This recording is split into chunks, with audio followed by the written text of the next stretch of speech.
All right, folks, welcome, welcome, welcome. We are so excited to have you all here for the Mentoring Across Difference session. This is the Office of Undergraduate Research Education series. By popular demand, it was requested we bring back these conversations with our colleagues. So here we are together to have a conversation about mentoring across difference. For the Office of Undergraduate Research Education series. Just a quick note, happy birthday to the University of Utah, 175 years. And there we go. As a friendly reminder, this event is a virtual event and it is being recorded. So please mute yourself and turn off your camera to ensure an optimal experience. We know we normally like looking at each other, but I can't see you anyway. So just go ahead and mute your camera and yourself, your voice, unless invited for conversations. And there'll be opportunities to chat later on. If you have very specific questions, as I proceed with the slides, don't feel like you need to hold on into that question until the end. We don't want you to be confused for an entire hour. Just go ahead and chat your question and we'll go ahead and respond. But thank you all for being here. We're so excited to have our colleagues here. The Office of Undergraduate Research, our commitment and mission is to facilitate and promote undergraduate, student, faculty, and collaborative research and creative works in all the disciplines throughout the University of Utah campus. We cannot do this work without all of you. So we want to thank our colleagues who are tuning in here to also eventually go into their breakout sessions with their colleagues. This partnership with all of you is so meaningful, and we're so happy to have you all here. We cannot do this work without you.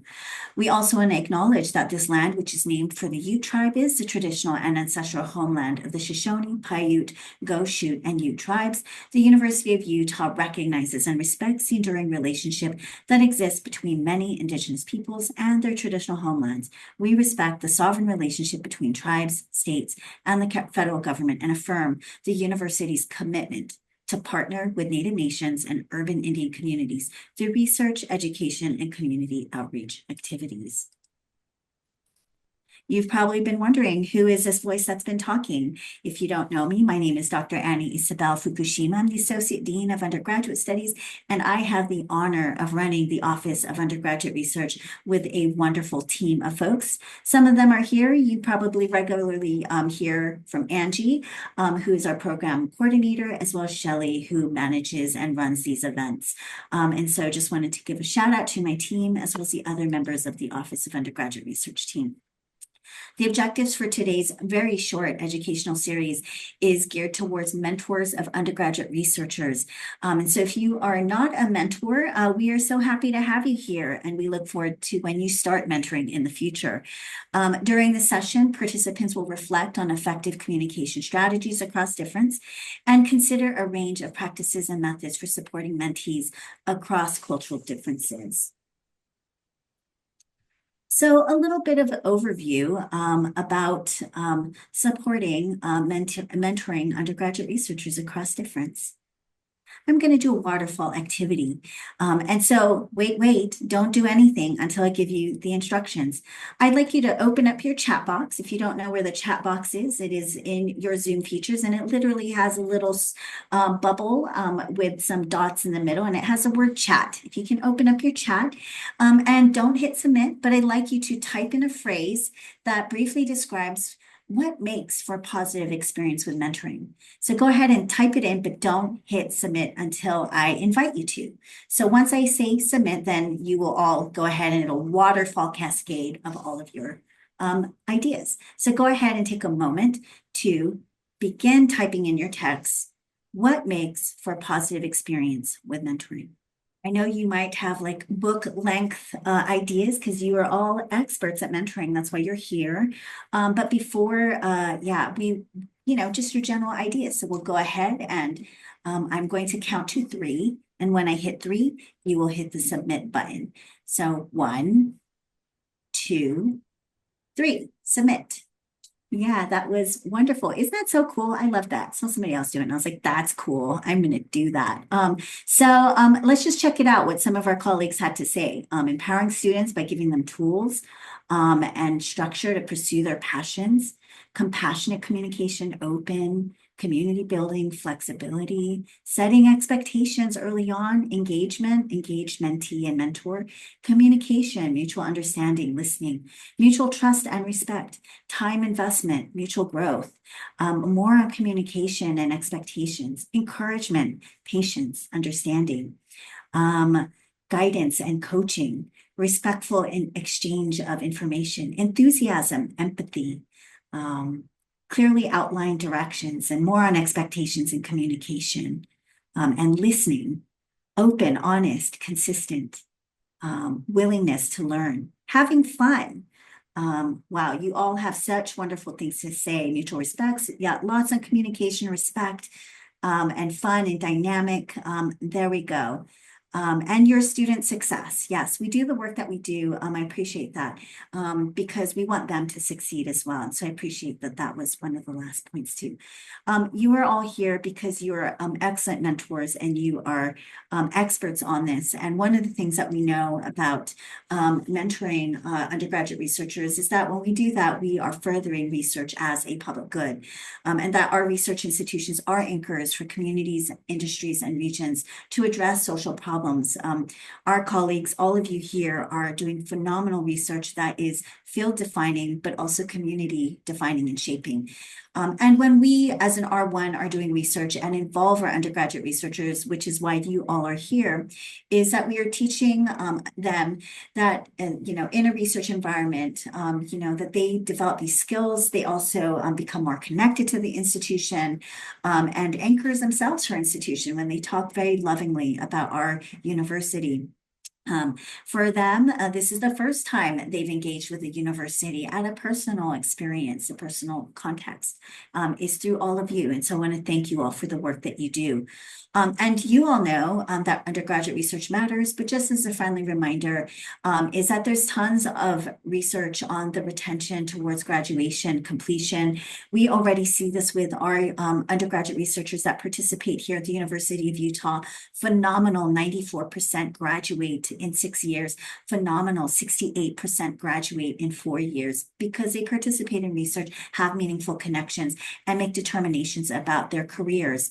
And one of the things we're super excited about is that it's not only about workforce development and advancing degrees and all of that, but there's opportunities to really think beyond the context of Utah, where we are now piloting a partnership with Farmingdale State College. So super exciting stuff on the horizon that is really showing that not just locally here in Utah does research matter, but we are facilitating opportunities across the country where our students are coming from everywhere. And that mentoring is relational and developmental, has career and psychosocial functions, and includes phases and transitions, right? And so it's not you mentor for the rest of their lives, but it may ebb and flow and have different dynamics. You're entering into a mentoring relationship with your mentee for research at this particular moment in time, and this partnership may continue on. It can be formal, informal, diverse. It can happen electronically. There can be co-mentoring, collaborations happening, group-based, peer-based, multi-level, and cultural. But what it's not quite is one way. And also, oftentimes the research does separate coaching from mentoring. And we can always talk about that later if folks want to go more into that. But one of the things that we know is that mentoring across difference is always happening. When we reflect on some of the data that we know from last summer, 2024, we had, in partnership with all of our partners, all of you, we had approximately 250 undergraduates who participate in research at the U, who came from 94 different institutions. Literally, where they were coming from was from so many different contexts. Some of them were coming from rural environments. Some of them were coming from urban environments. Some were from community college, four-year institutions, other Research One institution, liberal arts, private schools, you name it. They were all coming from a range of contexts with a range of life experiences that was shaping where they were coming from. And so we know just that in itself, that we know for a fact that our students who come to do research at the University of Utah in the summer are coming from a diversity of backgrounds and contexts. And so that leads into this next point where we want to just candidly think about is who we are is dynamic. I apologize, the visual's a little blurry, but what you can see from this image is that it's not just about identity that makes us diverse. It's that it might be an aspect of who we are, our race, gender, ethnicity, capabilities, sexual orientation, race. All of those things may shape who we are, but we're also shaped by other aspects, including how we communicate, if we are parents or have children, our socioeconomic status, language access, our working style, our geography, where we come from, even our role in organizations changes, dynamics, as well as the location of where you work, where you are, because higher education is hierarchical, also matters. Even thinking about time and where you are in your life in relation to how you're connecting to your mentee, all of that difference shapes who we are and the dynamics of our research team. And so we know that we are constantly working across difference. And I know even for myself, when I mentor students who may generally under the category may self identify with similar things as me, I can tell you, so I identify as a Korechicana, Korean Mexican, Asian Latina, is that I can tell you I have never had a mentor who's also been a Korechicana. But there have been shared dynamics that I've had, and I've loved even finding connection with a person who you would not expect to have connection with. And so I was in a program a couple years ago where Larry Smith, the provost of USU, was my mentor. And I felt really connected to his mentoring and his mentoring style. And so we can still find connection even across our difference. But one of the things I just want to say is that even if our students seemingly look like us, come from similar backgrounds, generationally, there is so much difference. And so consider examples like language like slay, no cap, or sus. If that's in your lexicon, then you might be linguistically a lot closer to your mentees. But if it is not, just even the way you speak, the way we even move around the world is creating a difference. And that is wonderful. That makes us so dynamic and so interesting. And all of that. And so think about that, who you are and how you're connecting with your students and mentees. And I think that one of the things I just want to share, I love the work of Audre Lorde and where she says in her book, in age, race, class, and sex in the chapter, where she says, it is not our differences which separate us, but our reluctance to recognize those differences and to deal effectively with the distortions which have resulted from the ignoring and misnaming of those differences. And this was actually a paper delivered to Amherst College in 1980. And so one of the things that we know is we are constantly working across difference, and that is what makes the world rich and wonderful, and actually even our research team's dynamic is that we can have those different perspectives entering into the research team. And so here we are reflecting on communication and research. And I'm just going to share, this is actually one of the prompts that is from SIMR. If you've done the SIMR training, it has really wonderful case studies and examples for you to reflect on. We're not going to deep dive into this. It's just, we'll kind of make it a little bit brief interaction. But one of the things here in this prompt, it says, it seemed so clear when you explained it. This is the title, right? And it says, you've just explained a complicated technique to your mentee. As you were explaining the technique, she nodded the entire time as if she understood every word you were saying. And tell me, folks, that I believe all of us have experienced this, right? When you were finished with your explanation, you asked her if she had any questions. She said no. Just to make sure, you asked her if everything was clear. She said yes. 3 days later, you asked the mentee how the experiment using this technique is going, and she said she hadn't started because she did not understand the technique. I don't think that this is an unusual experience, that many folks in the Zoom room might have seen or experienced this with a mentee. But some of the questions when we look back on that case scenario is, and I'd like to just use this as an opportunity, you can use a chat feature or you can simply unmute yourself for us to consider. How can you know if your mentee understands something, right? Clearly, asking them head yes, nod yes, is not always sufficient. What can you do in the future to make sure your mentee understands what you are saying? So, what does the information passing on look like for you, right? What do you do? Do you have note taking? Do you have places where information is being held and shared for them to access? I'm sure all of you do this. How can you get your mentees to assess their own understanding, right? How can you effectively explain protocols to mentees without sounding condescending towards them? And how do you balance independence with understanding? How can you identify the difference between an undergraduate researcher who is not getting something versus an undergraduate researcher who is not trying? And how might difference shape communication and communication style? So I'd like to pause, and if folks, any of the questions, if you can just reflect on it, and here someone says, you know, uh, oh, good, is open-ended questions. See one, do one, teach one. Lindsay, do you want to say more on that? Yeah, it's a method for making sure people sort of understand. So they watch you do something, whatever it is that you're doing, and then they do it and you sort of watch them and then they teach it to somebody else or they can even teach it to you. It's Great. a really good method to make sure that people really are understanding because when they go to teach it, they learn the gaps that they miss just by trying to do it themselves or by watching it. Right. Yeah, and then Walida says leave time to have them show an example, right? So similar, make sure you pause and include them in the discussion, answer their questions along the way. Have them explain the protocol, right? So mirroring back. Also provide protocol with clear instructions, ideally photos and writing. Yeah, some of our learners, our mentees are visual learners, right? We have to sometimes move beyond the text, or maybe they're more tactile. They have to do, as some of you are describing, and then have them explain steps back to you. Yeah, great. These are all really wonderful.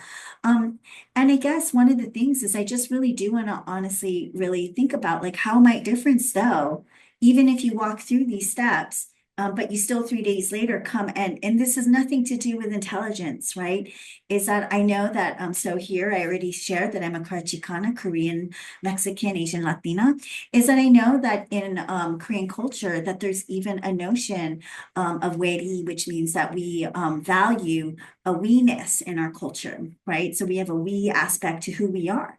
And so then sometimes you may find that because of cultural difference, is that students or mentees may not ask questions because they don't want to bother you, or culturally it's expected that they should have already known, or there's other kinds of hierarchies that are operating that may make it difficult for them to feel like they can ask you questions, right?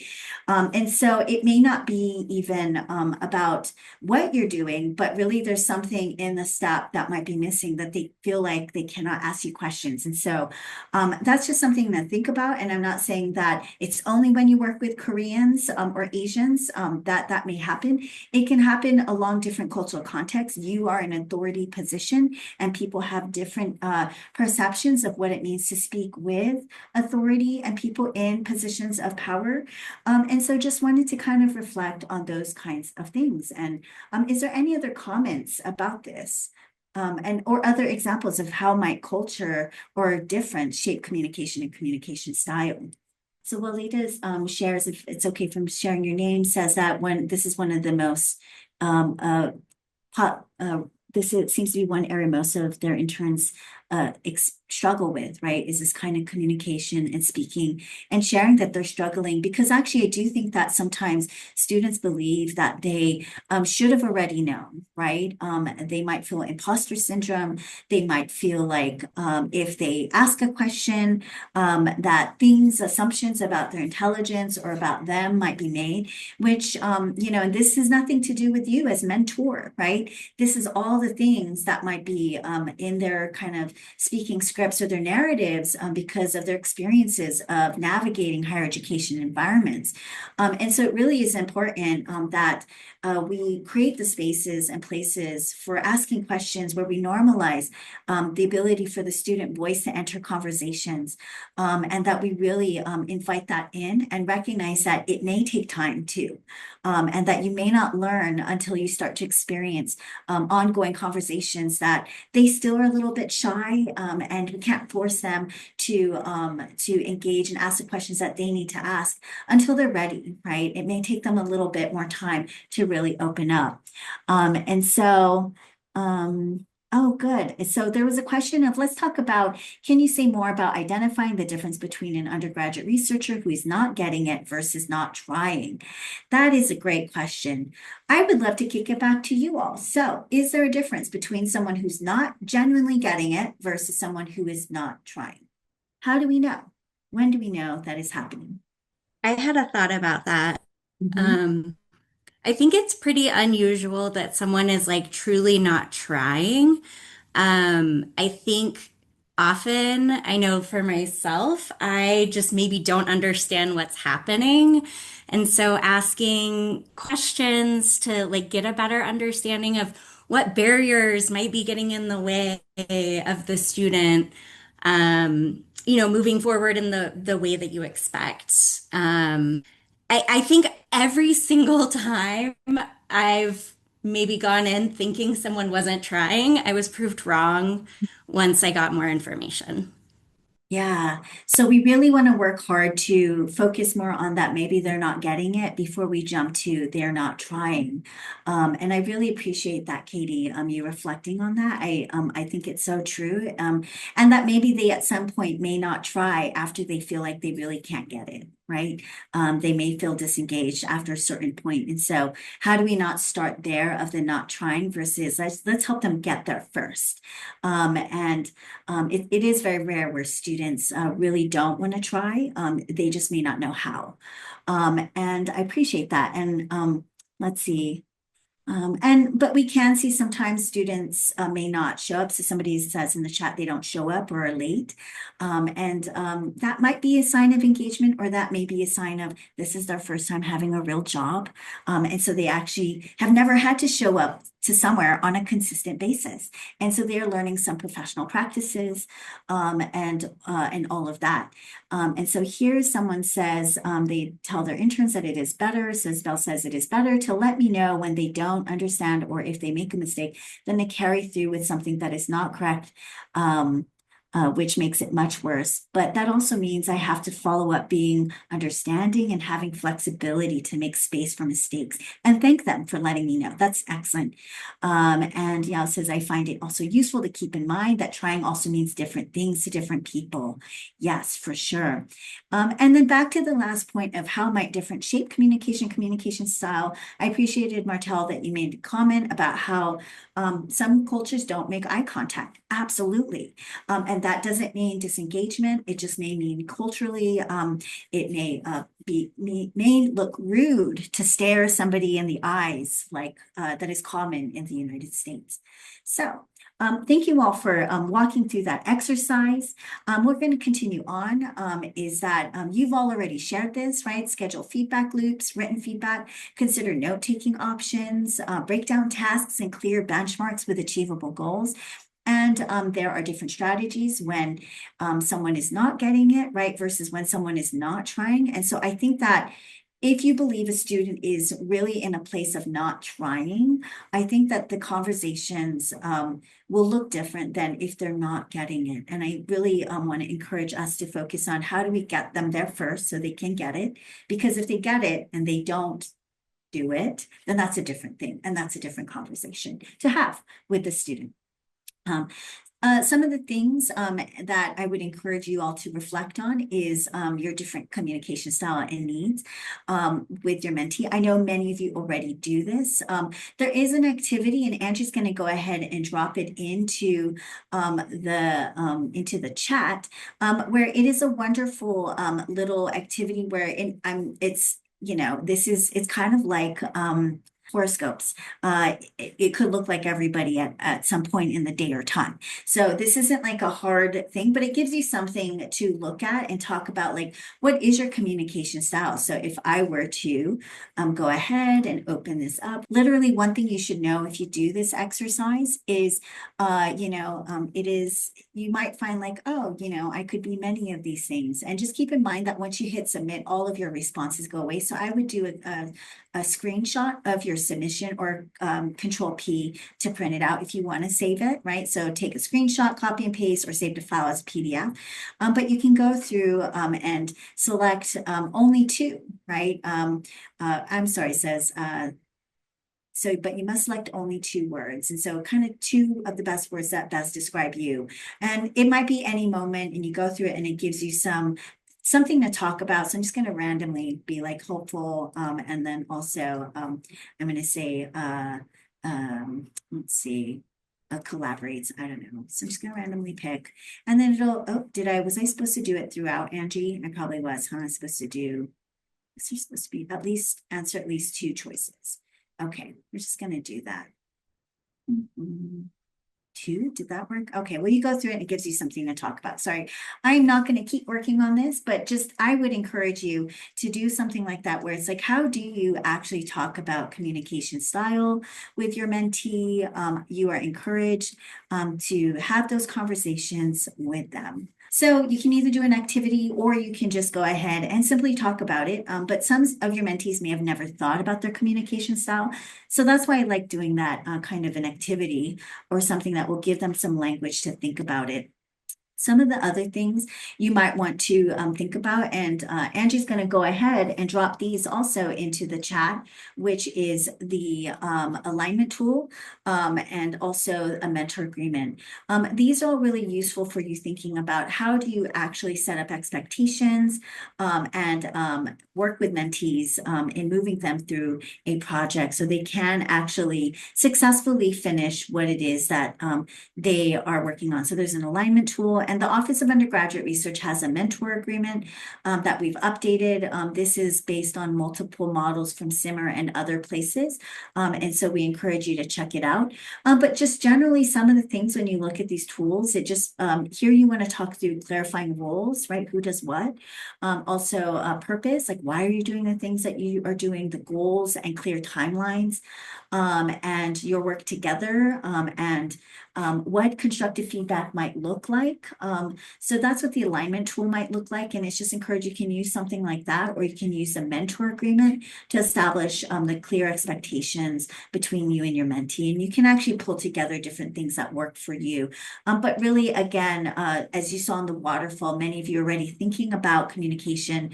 We just want to make sure you have the tools to continue to support your mentees around communication styles by more tools that can be available to you. The Office of Undergraduate Research also provides our colleagues with a SPUR schedule template, and these can be really useful for giving a mentee benchmarks. Clearly, these are the things that you're working on towards this, and this isn't to be inflexible. We know that as research happens, timelines shift and change, but this helps to give some clear benchmarks to help keep moving them forward. So before we break up into our different sessions, I just wanted to pause and just see if there's any questions or things coming up for folks as you plan for and think about mentoring across difference, which you all will be absolutely mentoring across difference. There is no one who literally lives, walks, breathes, and inhabits the world from your positionality. They literally, even if you come from the same household, there is difference that is generational, dynamic, lived, and all of that. And so I just wanted to check in with you all. Are there any questions that are coming up that for you are concerns? This is a very brilliant group here of lots of experts on mentoring. And I just want to pause and open it up for any comments or questions. So one of the things I do want to just pause for and say is that I know that Maybe even words like diversity, difference may feel scary in these times, but these are academic words with traditions and different perceptions. Diversity can mean diverse disciplines, diverse, methods, practices. It can even mean who we are. So diversity encompasses a lot of things. And so if your work is really going deep into things that may be deemed by some others, I don't deem them as controversial. I think everything should be researched. I think it's all wonderful and exciting. But if some of your mentees may be feeling like you're going down a rabbit hole of something that they find like, oh, I'm hearing things in a national context, and I wonder what you think about that. I encourage you to have those honest conversations and share what you know and share what you don't know. And I think that these are dynamic times for us to be honestly and earnestly having conversations about what is our language that we're using. Are these the most accurate words that describe what is happening? Are there better words that we could be using, or are they truly the right words? And so there are intellectual traditions that we carry with all of the research that we do, and that defines the words that we use. And I think that's important to share with your mentees, and that we are also in a changing landscape. And one of the things that's going to happen, so don't go just yet, folks, is we're going to be breaking up into different sessions. So it's not quite over yet. We're going to break it into group sessions. So then that way you can go into your different programs. And if you don't have one or you don't know which one you're going into, just join the Spur one and Angie will break us up. But before we break up, it says, after having taught an REU undergrad student before, I feel like I wasn't able to get them to fully understand the background to the work they were doing. It is considering important in having them fully understand concepts or understand at a level where they can apply the knowledge by their doing the project. Can you say a little bit more about this question? Are you asking if they need to fully understand everything? Is it okay if I speak here? Yes, I'd love if you spoke. Go ahead. Yeah, sorry, I was typing it quickly because we were about to move on. I'm sorry. No worries. Yeah, but when I was teaching, this student, I thought they understood the material pretty heavily, but they performed a presentation by the end of their tenure, and I realized they didn't completely grasp the concept. And I don't know if that's something that was my fault, or it's just they are an undergraduate, some things, you can't expect them to understand at a graduate level. What's kind of the bar we should try to achieve? Because we can achieve so much at a certain level. I don't think is it problematic to go too far, or can it only be good? I see. Well, you have 10 weeks with them, right? And you are not going to be able to make up for education that happened before you.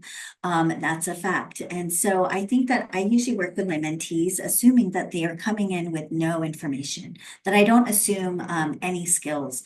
And so I think that any movement beyond no skills to me is important and good, grasp of it. And that actually, I guess it means like, it's kind of interesting because then it's like, if they didn't quite understand, for me, then I would be reflecting on what would I do differently then, or what are the questions I could be asking that might help to see that maybe this mentee would have maybe understood things a little differently. Or maybe they would have always understood it that way. I'm not sure, right? We can't go back in time retrospectively, but I think what we can do from those experiences is learn to how do we move forward with the next mentee to provide space for the different kinds of questions that might help them ask things. And also, what are the reading materials they need to read? They're not going to be able to read dissertation level work, right? They just don't have the time, and that's not part of their training. And so I just think it's just really informative for our own experiences when we see, oh, they didn't quite get it, but it's interesting what they did get, right? And here, yeah, so great question. But there's a couple of things we just want to remind you about summer programming that the office provides, which is education series. I will share these slides so you can go ahead and have this information. The dates have been scheduled. You can find it on our education series website. The Graduate School Mini Expo, please encourage your mentees to attend. Mentors, you already got into graduate school. You have degrees. You don't need to attend this. This is for your students. It'll be June 17th. At the Alumni House, we will provide lunch for registered students. There are summer socials scheduled. We want to thank our partners for organizing this, and we look forward to sending you more information about this, as well as the Undergraduate Research Symposium is July 31st from 8:30 a.m. to 12 p.m. If you want your group to go ahead and be in a certain time slot or spread out, please work with your mentees as they register with selecting the time that they should be registering for. Otherwise, we will just take their preference time at face value and go ahead and schedule them as based on their preferences. We also are doing poster prizes, and that will be something that those students, if you register by July 20th, their posters can be submitted for consideration. We encourage you to have your students submit to Arrange Undergraduate Research Journal. A lot of dates on the last couple of slides, and I know you're going to post them, but I'm wondering, since I've never done this before, if there will be another meeting before May 19th, or is there an orientation that we have on our books already? I have one for Happiest, but I'm not quite sure if there's a different one for the overall program. So I'm thinking about scheduling, and if I can get a jump start on that by maybe just looking at the slides you sent, or if there's other things that are coming online that we don't know about yet. So Angie will be communicating by email the dates, and so just watch out for emails. This is it for our faculty. We try not to do too many meetings, but we are happy to also set up additional meetings if you'd like to meet individually. Awesome. That's perfect. Thank you so much. Great. All right. Well, we don't need to keep you all on longer past the hour. Our goal was to make this an hour get together because you got stuff to do. But the OUR team is going to keep hanging out, but we can let you go.